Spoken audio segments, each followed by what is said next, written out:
Hi everybody, Nick Toy, Feathertop Winemaker, standing at our beautiful vineyard. That buffalo behind me. We are in the middle of winter, wouldn't feel like it at the moment, but it did this morning, but printing in a t-shirt at the moment. So I thought it was well overdue for a little update of what we're doing in the vineyard. We haven't been racing to do this video because we are doing what we do in the vineyard for about 3.5 months, so it's a very long process. But we're basically smack bang in the middle of pruning at the moment. Very labour intensive, at times laborious process. We've got 46 acres of vines. We hand prune everything. So basically every vine's got to be touched a few times over the next 3.5 months to get it ready for the growing season. And it lays the framework for our 2021 vintage, which we all know is going to be the best one ever. It has to be. So basically, over here on my left is an unpruned vine. So I'm in the Vermentino at the moment, the beautiful Vermentino, one of my favourite varieties. So what happens during winter is all the leaves fall off once we've harvested. All the leaves fall off and get basically ready for dormancy for winter.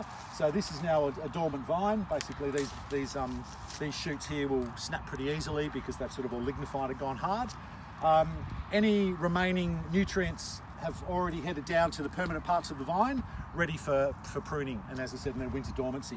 From there we come through. I've just chopped these now with some loppers and some snips. So basically what we do is we choose two really viable canes, so two really nice healthy canes. These were the shoots from the last growing season. We basically cut everything else off the top part of the vine and leave these two remaining here. I'll get Mel just to walk, don't trip over on the canes there, Mel. And basically once we've pulled them off, this is what we're left with, is two really nice healthy canes. What we do from there is we come through and we wrap these down. So essentially wrap them down on the wide end here, tie them to the end here. We do a fairly extensive form of pruning called arched cane pruning. I'll explain that in 2 seconds. The canes look like a bit of an arch, a bit like a McDonald's sign.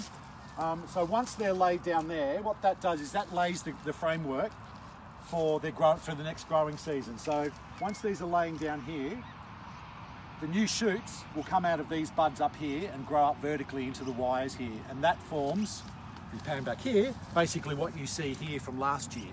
And then each of those bunches, depending on variety, but most of those shoots have 2 bunches per shoot. What this type of pruning does for us is it gives us a really good control over bud numbers, which then transfers to shoot numbers, which then transfers to bunch numbers.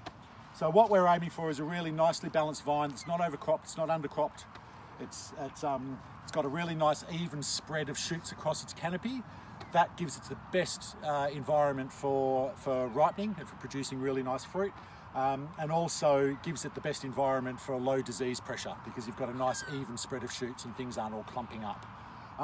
The reason finally that we do our little arch cane here, which as I said is a really labour intensive form of pruning, is it tricks the vine into thinking that this part of the cane here is the apex.